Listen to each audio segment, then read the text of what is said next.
He didn't pivot. He vanished from the blueprint and reappeared in the dirt. Told my wife, hey, we're going to sell the house and we're going to build something on Water Street. Not to scale, not to be seen, just to feel the ground under his feet again. I made a good living at the architecture firm. I'm not going to spend my days golfing. I want to spend my days making community stuff. That's the legacy for me. He gave up comfort for sidewalks that didn't exist yet. Not about profit, but it's about doing the right thing. This isn't about buildings. It's about what gets built when no one is watching. This is Windom.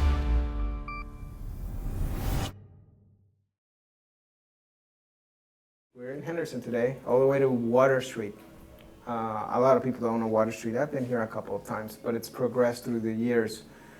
I'm meeting a very interesting person here. His name is Windom. He is an architect. And the thing about this guy, we've just met, but right, I'm sitting in a block right now, and probably half a block is his. Just About kidding. right. About 3 or 4. We're 3 or 4 businesses all together that I didn't expect. There's an architecture firm, there's a coffee shop, and there's a beautiful restaurant, and we're sitting in a wine shop in the middle of this. And that's basically it on our guest, Windom Kimsey, today. Yeah. Let's see, so he seems to be a very, very avant-garde type Renaissance man, and just his presence tells us that. Welcome to Vegas Voices. Well, thank you. Let's take it from the top. What first pulled you into architecture, since that's where we're starting from, right? Yeah, that is where I started. I'll give you probably the real story. Okay. When I told my parents I wanted, my art teacher in high school wanted me to go to art school, and my parents said, do you want us to pay for college, or do you want to pay for it yourself? And so I chose architecture, because that was one that they were willing to do. But truth of the matter is, I was very interested in architecture too, but when you're 18 years old, you don't know what you want to do. And so I went to the University of Michigan because they had a program where you did undergrad and you weren't committed to architecture yet. And the mistake I found out is when I got there and took my first architecture class, I'm like, yes, 100% want to do it, but then I had to do a portfolio and apply. And so there was a little stress, but once I got in, I've never looked back. It was the right calling for me.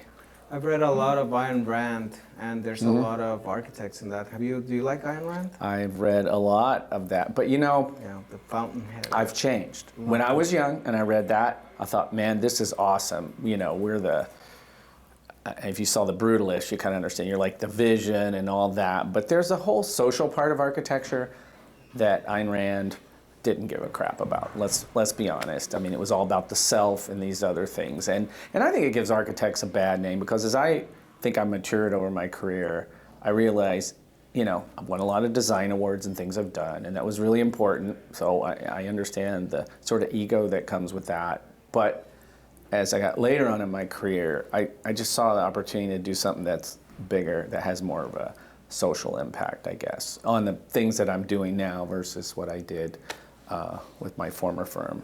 Yeah, we can see that because we can dig into it. I know you're probably the architect that has designed most of the street, right? Which, when you come into Water Street, there's a very different feeling of the rest of Vegas. It's There is kind of now. like Boulder. Yeah, but Water Street had a really good infrastructure for that, right? Okay. It's not very long, and it's kind of designed to be a pedestrian street with some car traffic and things like that.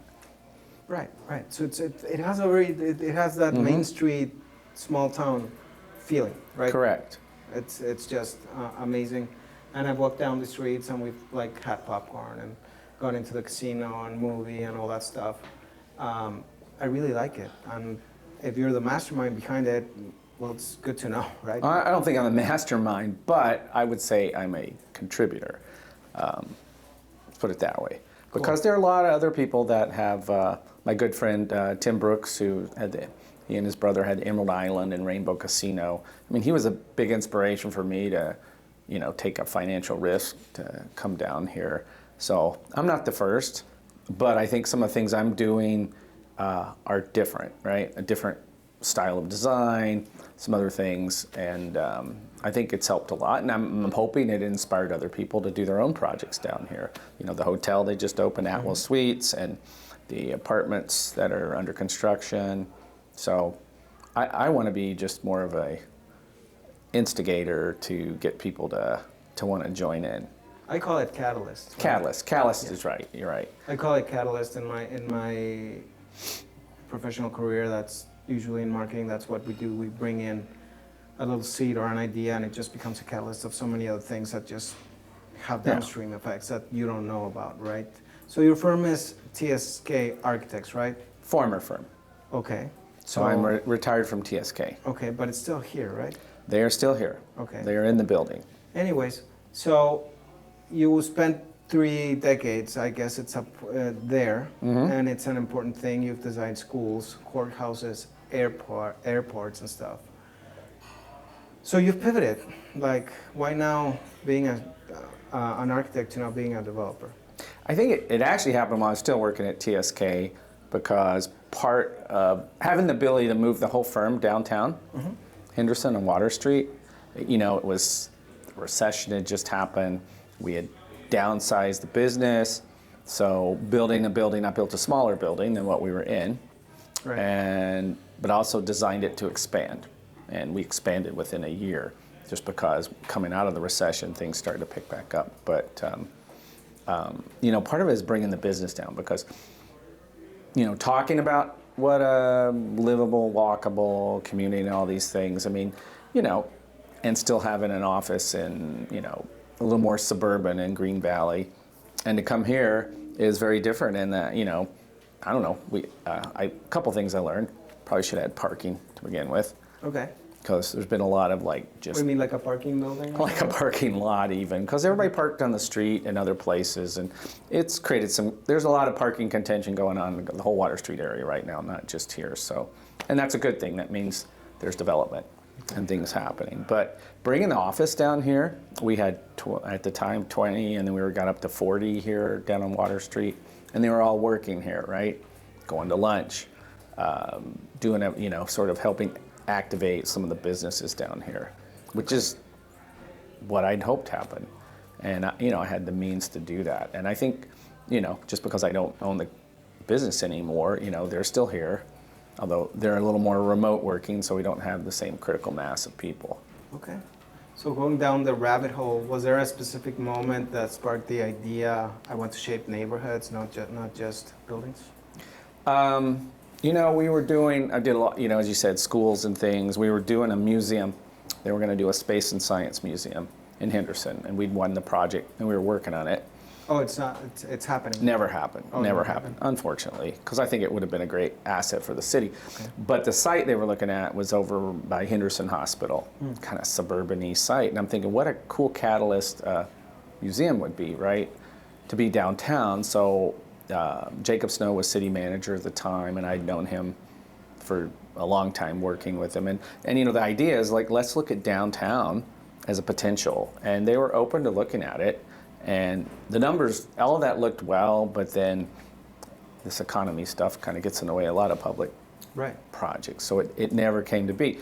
But we did a charrette, and we looked at, you know, what would really help downtown Henderson. And, you know, when that charrette was over, that's when I had like the epiphany. I'm like, well, we should move our office down here. Excuse me, what is a charrette? Charrette, okay, it's a good question. Charrette, it's a French word, and it comes from the École des Beaux-Arts, and and there's a lot of various stories on what it means, but back in the day, it was a bunch of architects in their carriages going to present their final drawings, right, to graduate. And I've read that charrette was the carriage or the name or whatever, but what it really means is you come together in a very short amount of time, and you throw ideas together and come up with them. And we did that with the city. The city's done it before too. And what you do is you get a lot of people together, and you try to generate ideas and see where it goes from there. Who are the builders? Like, yeah, you want to have a developer involved, you want to have architects, you want to have citizens, you want everybody sort of participating. And, you know, I've done it with City of Las Vegas, I've done, you know, a lot of those. And I think they're very useful for communities to sort of explore ideas. It seems like a town hall for creating the city. Yeah, that's a lot like cool. it. So, but when that happened, I'm thinking, you know, why don't we just build an office down here? And, you know, that way I can, rather than just talk about this stuff, live it, right? And, you know, that also involved like, the grand scheme was to like move down here myself. I lived in a gated community in, you know, Green Valley part of Henderson, and like told my wife, hey, you know, we're gonna sell the house and we're gonna build something on Water Street. And you know, she's like, okay. But you know what? We're here. We've been here for almost 6 years, living here too, as well as the office. And I hardly get in a car. I love it. So to me, it's like what people should have, right? They should be able to like get to things without having to get in a car and everything's all segregated. Because a real downtown should have everything. We're not there yet, not by a long shot, but we're heading there. And it's not happening tomorrow either. I mean, I know a lot of people think, well, why didn't it takes 30, 40 years, 50 years to get, because, you know, this was a place back in the 50s, right? Right. And where are we, 2025? So you got a lot of years between those two things. So it's really a complete revitalization concept, which is slow. That's the thing I always tell everybody. It takes time. You know, everybody like gets excited, like, wow, look at everything's been done. Do you know how long it took? I mean, I've been down here 10 years. Right. Doing things, so. So then it's 10 years, not 6, I was imagining. 6 was living here, but Okay. 10 years start buying land and starting to develop. And yeah, I mean, that's like what, three projects? Right. 10 years? Okay. I mean, it's gonna take a lot, you know, I mean, I'm not gonna live forever, but hopefully in the next 20 years or so, some of these other missing pieces will show up. So you actually took a stake in it. You're putting your money where your mouth is. You Yep. came, bought, and you also developed. That's Yeah, and very look, you make a lot of mistakes developing. I mean, and other people develop. I have a lot of friends who are developers, and you know they've all done really well.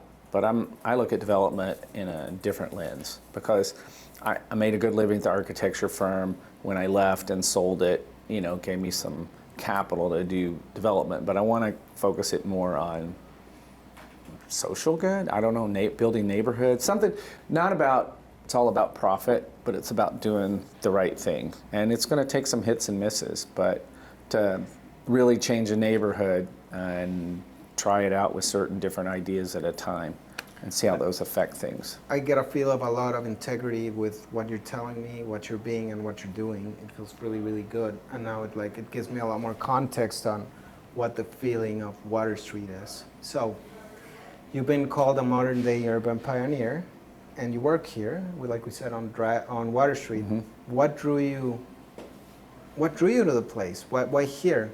And what was your original vision? We're talking about it, but I'd like to. And my vision was to leave town. I'm being very honest with you. And when I'm a bicyclist and I would cycle, I'd come through Water Street, because there was a coffee shop once upon a time here. Not a great one, but it was a coffee shop, and you know, stop and have an espresso or something before you get back on the rest of your ride. And I was just looking at it, I'm like, man, this just seems like a great, not playground's not the right word, but a great place to try and do some things. And, you know, it seemed like an opportunity. And I think there was a convergence of the city and their redevelopment efforts. Our current mayor, Michelle Romero, was head of redevelopment at the time, of them trying to, you know, they had property for sale here and things, part of the redevelopment, and grants to help people. So my looking at, you know, this would be a real good potential to try to build something. And it converged with what the city was doing. And, you know, that resulted in this first building we're in right here today. Kind of a boots in the ground, right? You know, yeah. Better know if you're bicycling around here, you're going to know it better. It's a good way to look at things. A car, you go too fast. When you're on a bike or walking, those sorts of things, you know, there's an opportunity. But that's really why Water Street, because I was just frustrated that there weren't things that I lived in other places, you know. So the community aspect of, right, mixed use and all those things. We did our research, and that was kind of like your Chicago times, right? How has Chicago, and how does that shape what you're building right now in Water Street? Well, it absolutely did. Like, my house is a 3-story house. I took like the normal city lot and I built a house on one half of it and built an apartment building with a restaurant on the ground floor in the second half of the lot. But it creates a little more density, and it's a tall, skinny house. And my last house I had before I moved to Nevada 36 something years ago. It was a house built in 1918. The whole neighborhood was 3-story houses, and some of the parts of the neighborhood, the ground floors were being converted to restaurants and other things. So it's a sort of a mixed use, if you want to call it that, but it's very walkable, and I missed it. So you just decided, I'm going to just bring it here. I'm just going to make it where I'm living. Yeah, I could have screwed up. I could have not worked, but I would venture that it has. Now the question is, in terms of a catalyst, how about some other people doing some of those similar things? I mean, because Lennar built homes across the street from here, but they're single-family residential townhomes. It's a plus for the neighborhood, but you still need ground floor activities, whether it's shopping for retail or food and beverage or whatever. Those parts aren't all here yet. We got some food and bars, right? Right. But I challenge you to go find the retail side of it. We do Shop Small Saturday all the time with the city, but we really need more shops. And that's going to take people wanting to, plant a flag down here, They want to do a bookshop, a record store, a clothing. I mean, we just don't have that. And that's a big missing piece of this neighborhood. It's great that you're putting it out there, because mediums like this can put that little seed into somebody's head, right? Yeah. So you don't know what effects this conversation could be having down the road, but somebody might seem to say, hey, let's do this in Water District, or maybe, I don't know, there could be co-ops of investment, or who knows? I think it would be very welcome, for sure. If you say that the opportunity is here, I think it's drawing in people. I've seen the Golden Knights over there, and it brings a lot of families and kids, and there seems to be a lot of There's energy. a figure 5-day-long figure skating event going on. I watched a girl walk from here in her skates with her mom all the way from, they parked across the street and they walked all the way down to the arena. But those sorts of things bring families in, and there's more exposure. Yeah. So there's opportunity in Water Street. Keep note, guys. Absolutely. I like the powerful humility approach, and in your approach, small footprint, big impact. Why do you believe neighborhood scale projects are the future of development, although it doesn't seem, like you said, Leonard, you are putting the example. Why do you think there's still a future in that, especially here in Vegas, that we get all these builders just doing the cookie cutter thing all over? Well, a lot of neighborhoods here are kind of built from scratch. Like, let's use Cadence, for example. It's got a great master plan, big park, their houses, but it's still, as much as you want to try to make it urban, it's still a bit of in my opinion, a little bit more of a suburban feel. And, but I think there's an opportunity. I think people want this, and what the other sort of thing that's happening is the cost of housing, right? So, like Lennar, I know everything was listed at like $450 starting price, but I would venture most of them came in at $500,000. That's hard for people to afford. Yeah, at the time. And so I think there's an opportunity with town site homes here, which they're on like a small site. There's a single home that was built in the 42, almost all of them, for basic BMI. So they were like worker housing, but they weren't meant to last very long. And so what I'm trying to do right now is show how you could tear one down, add, in my example, I'm adding 4 back, small homes, but pricing them at $300,000 for sale. And there's a thing in planning that's called the missing middle. And those are, housing for people that they can't.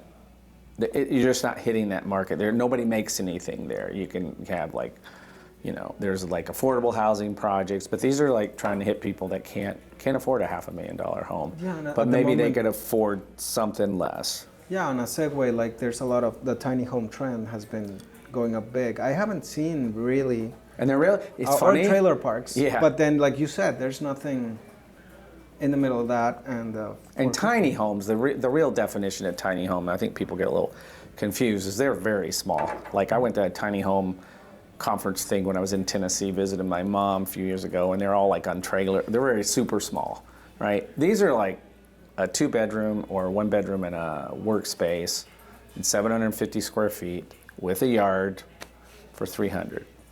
Wow. That is the goal. Now, is it built yet? do we? It will be. I mean, I tore one of the houses down. We're moving forward on the plans, but cost of construction's going up. Tariffs are probably not helping that, so it's going to be a challenge to get there. But my contractor and myself feel we can do it. So I'm right. I mean, there's also the possibility it may have to cost a little more.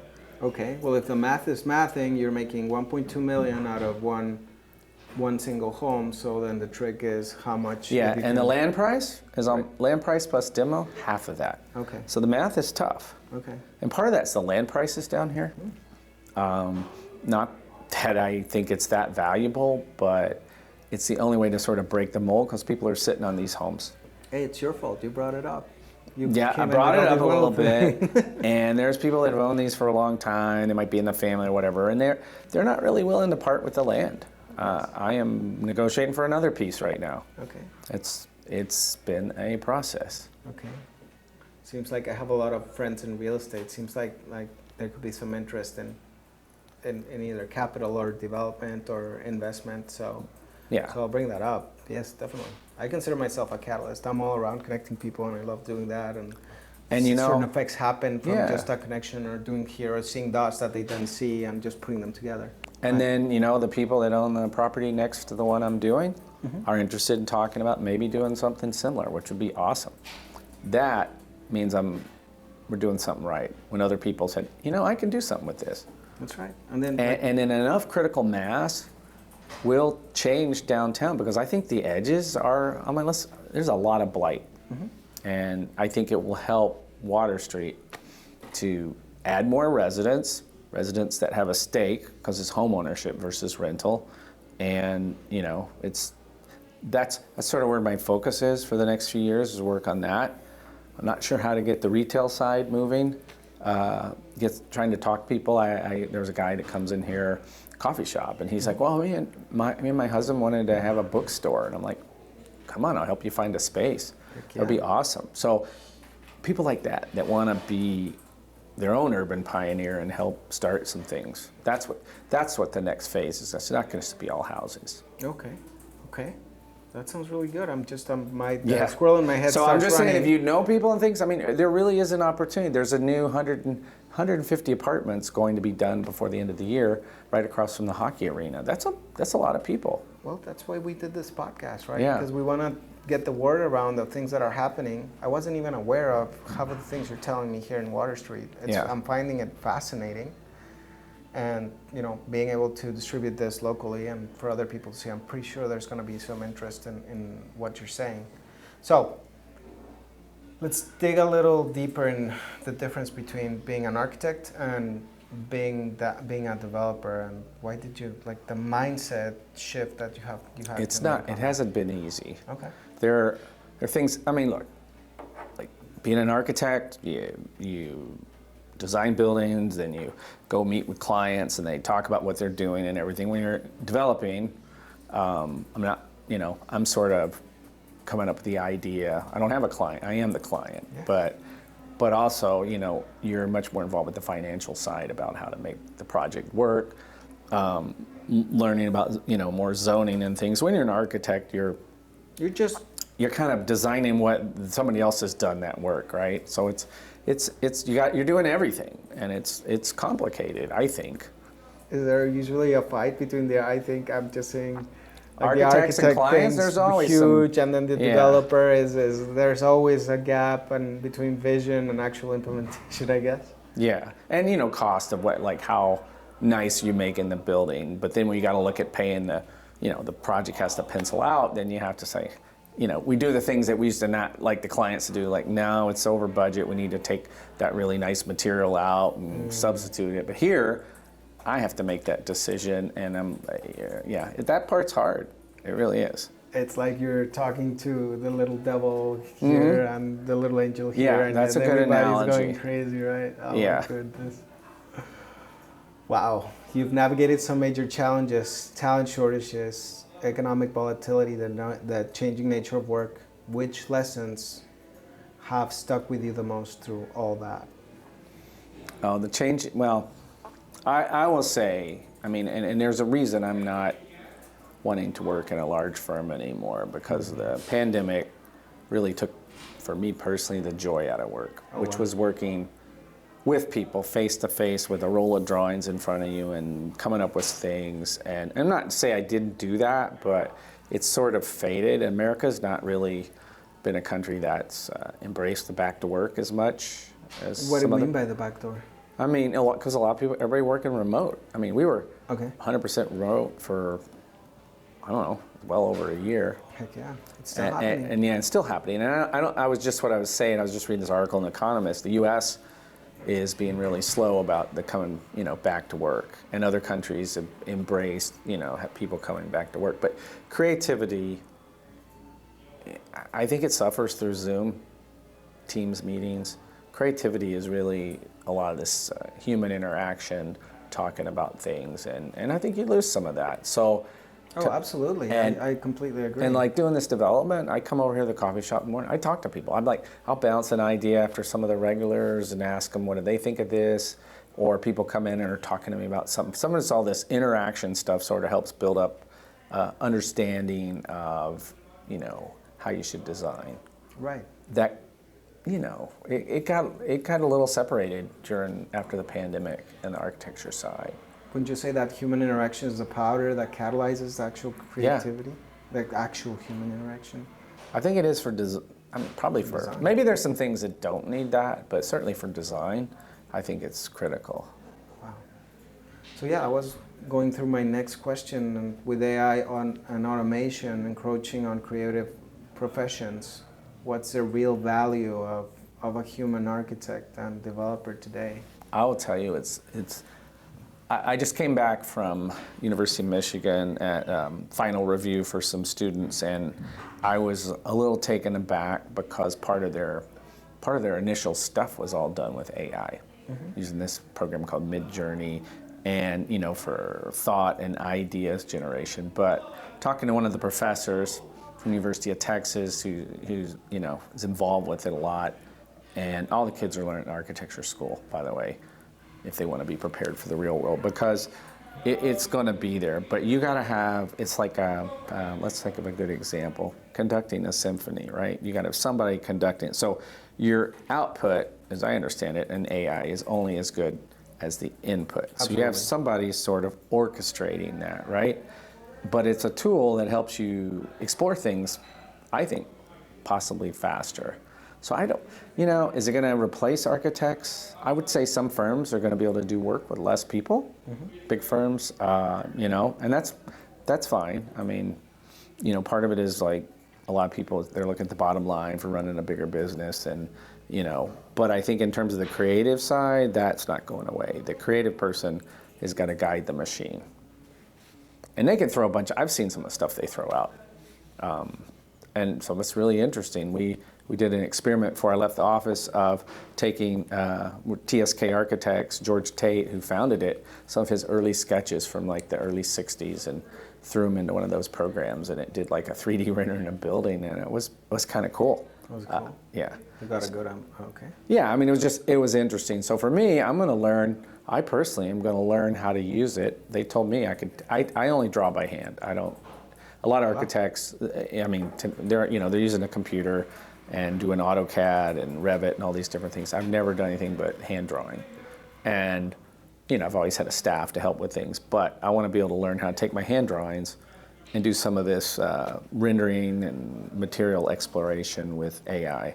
So it's only an amplification of the actual value of the human still in the creative field. Yeah. That's how I understand it. I could be totally wrong, right? But I'm going to try it myself. We don't know where it's going, right? I don't know. I had this professor say, take your sketch, upload it to ChatGPT, and then you tell it, some qualitative things about it. So that's my next little experiment for myself to see what it does. I'm very curious. Very curious too. Because we live in the marketing world. We live by AI and die by AI now these days. So it's just an amplifier, and if you're not using it, you're falling behind. Yeah, I agree. Anyone would be foolish not to learn it. And what I learned at the university reviews is their ability to manipulate it and use it and harness it it's going to make them much more valuable as employees, as architects working for people. Very cool. So when I got here, I wasn't even aware. I didn't know where I was going. Just got here. That's usually what happens. We find our setup as we go. And what we found here, back here, there is a restaurant, Azura. There's this wine shop. There is a coffee shop, and then there's an architecture fan. You're ex-architecture fan. And a landscape architect as well. I didn't see that. Can you tell us more about this part of the street? And this, I mean, pretty much tells that you have, like, this is literally your stake in the place, right? It is, and I'm not done on that end of it either. Because I'm not smart enough to run away from hospitality and all its complexities. But I'm looking at doing a new mixed-use building, sort of bookend on the south end of the street, which is up water from where we are, and doing a 4-story mixed use that will have, at this moment, depends on what piece of land I have or don't have to start, we'll have a rooftop bar on the top, a really different kind of bar that you will not typically find, and then on the ground floor we'll either have parking for the apartments or another commercial or retail space, and that's about as far as I can go with land. Going in the north direction, the pizza shop owns their property, and then there's a hair salon up the other way. So that's sort of the end of my sort of influence on the Water Street side. Cool, but tell us about these 3 little projects. Yeah. The coffee shop. Tell us about the. I'll give you. Is this would you call this a mixed use space? It is a that mixed what use. it is? Okay. So when I first started it, I had all the stuff on the ground floor, and then I had living above it. Okay. I was going to live, it was going to be kind of strung out over a coffee shop and office and all that. And one thing I learned, this is a developer thing, getting financing for mixed use, talking to the banks was more complicated. And there was a gentleman that lived up in Anthem with me, did a lot of real estate stuff. And he says, well, just do, split your buildings up a little bit and do like a horizontal mixed use. So I built an office building with a coffee shop, no residential. And then I built an expansion to that when we had a need for it, no residential. And then I built a residential separate with space between them. Okay. And then by the time I got around an apartment, I was able to do the residential above the restaurant. I was able to get that financed. But some of that's learning how that part works. So that's why they're kind of all broken up like that. And then there's different styles. This is like, flat roof, very kind of modern. And then the residential pieces have this very pointy, asymmetrical roof, which I call it a Dutch. It's sort of influenced by some of the housing I've seen in the Netherlands, which they're very creative. So I have, and the other part that's missing is the third building in the residential. But you know what? It just got too expensive to build them at the time. I didn't have the capital, so I put a bocce ball court in, but I will probably end up losing the bocce at some point. I don't see enough people playing it. Try to come up with other creative use for that space. Cool. So I'm gonna land you back. Yeah. So tell me about the coffee shop. Tell me about the wine shop. Tell me about the Azura. So coffee shop was numero uno. It's because there wasn't a coffee shop. That's what you started with. Yeah. Okay. I started with that. In August we'll be open 8 years. Okay, and it's called? It's called Public Works Coffee Bar. Is that the only one? No. No. You have several, or it's 2 not a more. franchise? Okay. They're all associated with the Golden Knights practice facilities. Okay, cool. So we have one it's down the street, Okay. and then one all the way in Summerlin. Oh. And they're a little smaller footprint, but it's coffee and pastries and that sort of stuff. But I kind of like maybe pulling back from my coffee empire and looking to focus mostly on the one down here. And the reason we have wine bar is I was looking at how they do things like in Italy. For example, you go have coffee in the morning, you go to the coffee shop, but it's a bar at night. So they're utilizing the real estate for longer, right? Rather than just being open till, the afternoon, there's an opportunity to do something at night. So that's mixed use in another way, right? It's crazy. Yeah, it is. And that's the wine bar, and we're still trying to find our way with that. Trying to be something unique, with like our wine program and wines in here. There's actually 3 wine bars on Water Street, believe it or not, which I was telling somebody earlier today, either we're like geniuses and we're like in the right spot, or none of us know what we're doing. I don't know. It's a challenge. It's a challenge because I had the restaurant before the wine bar, and the Azura restaurant has been a hit since the day it opened. Okay. And so we named, tried to get some co-branding. We named, wine bar after Azura, and we're still sorting out how to work through it because you're going to be able to order some things from Azura, get them over here. Plus we have a small kitchen because it was never really designed for a kitchen. So it's a bit of growing thing for me to see how that works. It might get homey. People just walk from one place to another, drink their wine, get some more here, get some more there. Well, I have a terrible dilemma. I walk out my front door, and in 10 seconds I can come have a glass of wine, or 10 seconds in the other direction I can have a martini or whatever, right? Plus Italian food. So I have options, but it's not enough options. Not enough options. Yeah. Well, you're being a catalyst, and you're going to bring in some more. You're going to bring some more, and I hope, like I said, this podcast inspires somebody to come and get enrolled in this whole vision, because I think it's amazing. Yeah, and I think the city's been very supportive of it. They don't own as much land as they used to, so now you're working on the private side to try to acquire some of this property. That's a little more difficult. Because when I built this building, I bought this property from the city, and where my house and the apartment building, they were both city properties. All the rest of them are buying from private individuals. Very interesting. All right, so let's go we have some rapid fire questions that we always, they're personalized to each of our guests. All right. You ready? What's your favorite building in the world besides the ones you've designed? Oh, I can answer that. That's actually an easy one. The Pantheon in Rome. Oh, wow. I've been there. It's amazing. The only thing I haven't done with the Pantheon is go when they drop the roses through the oculus, and they only do that once a year. I didn't know. And architectural photographer took all these pictures of it, and I said, wow, that would be amazing. So it is an amazing place. The view, I've been there, and you just like said it, and it gave me goosebumps of the feeling of being in that place. And two of the best coffee shops in Rome are right there looking at it. So good to know. Next time I go, I'm going to go. No, definitely. You want to get a coffee. God, I wish I could remember the name. I have a coffee cup from it, but yeah. I'm coffee shop warrior. That's how I started my business, right? I employ 10 people now, but I started myself in a coffee shop. So yeah, I have a special love in my heart for coffee shops. I still do. I still go out and work throughout several places. Yeah. I'm going to come here because I hadn't seen this one. It's so nice. Very good. Walkable city that inspires you the most? Yeah, I could think of a bajillion places in Europe, but I was going to say the United States.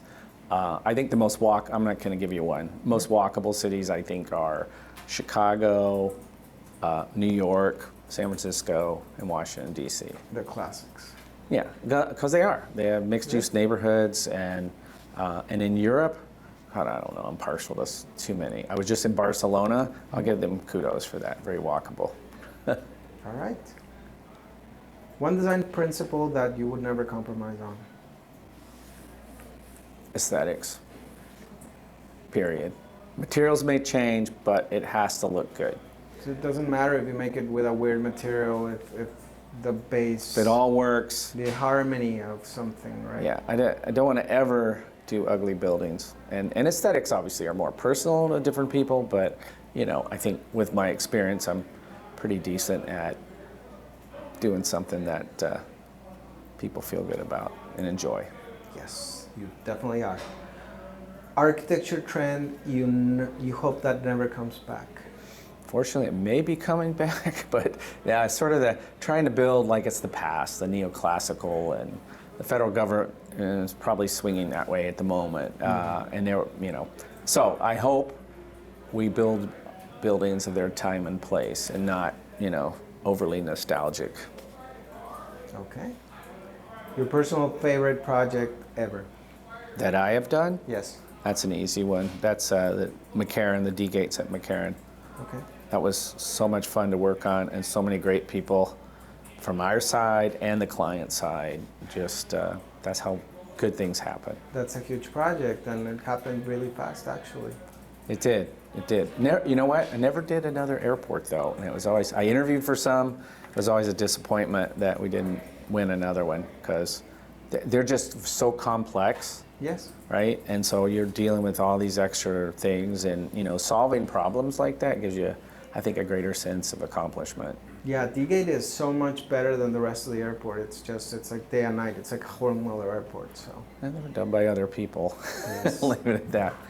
Yeah. Definitely, and that's your footprint on our city. That's amazing. And there's close to 40 million people go through there a year, so that's a good footprint to have.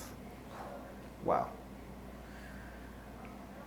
First thought when you walk down Water Street today, other than going to have some wine or I want more. martini. The city may not like me on this one. I want more shade. Okay. I want more shade. Plant more trees.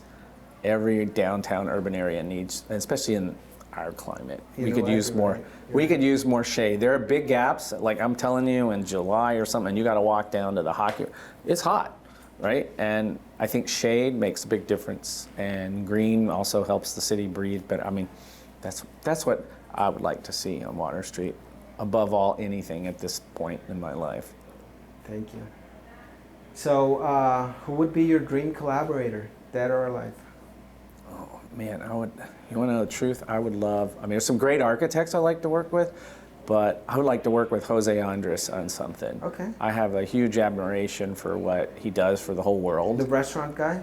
Okay. Yeah, and I'm not saying I want to design one of his restaurants, but even doing something with him, it just seems like a genuinely decent human being, and does great things. And his restaurant designs are pretty cool actually too. We'll actually tag him on social media. Maybe he'll Yeah, tag along. I keep asking him. I've been going to the Bazaar Mar over at Crystal's for hockey games a few Okay. times. I want to find out when he's in town sometime, because I just think, I don't know. And he's got a lot of restaurants. Okay. But having just come back from Spain too makes me even more want to collaborate with him. But as architects go, geez, I don't know. There's so many great ones. Well, let's hope this brings them around. Very good. So those were all the rapid fires we had. And I really want to get a legacy question down to you, right? What kind of city do you hope Henderson becomes in 10 years from now? And how do you see yourself shaping that future? Well, I think Henderson, obviously it's a big city, right? We're 340,000 people, right? And it goes all the way out to the M Resort and some other place. So it's a big kind of sprawling place, right? Mm-hmm. So, but in 10 years, I would love to see a little more interconnectivity between these places. So say somebody's living out by there, can they get to downtown or something? But I think the legacy for me is people coming to downtown and feeling like it's always kind of been here or been like this. And we got a long ways to go. I'm telling you, the retail is a huge impediment to making it, why do you want to stay downtown, right? If you come eat at the restaurant or you go to an event at, where the nights are, what could keep people here? When I go to places, other cities, what keeps me is, you go eat or have a drink or something, but you walk around, you go to a bookstore, you go shopping for clothes, whatever. I'd like to see in 10 years people walking around and staying down here rather than coming to have, going to Juan's, flaming fajitas and eating dinner and going home, right? I'd love them to stick around, and it's going to take a few more pieces, but I think it's feasible. Yeah, the casinos and the popcorn aren't yet enough. So, yeah, let's get some more retail here. It kind of reminds me of Maine. Over in there's a lot of, because I'm putting myself in what you're saying.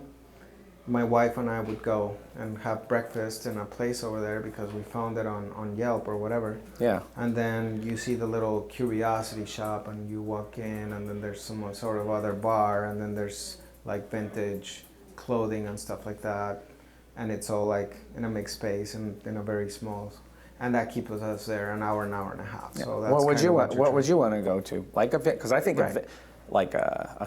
I always ask them, what would you want to see here? A vinyl shop, then vintage clothing, bookshop.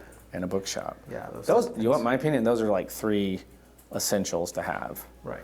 And Kind now of Barnes and Noble is on a renaissance, so there's no reason No. why they shouldn't come back and Yeah. do that, right? They just put a place up in where is it?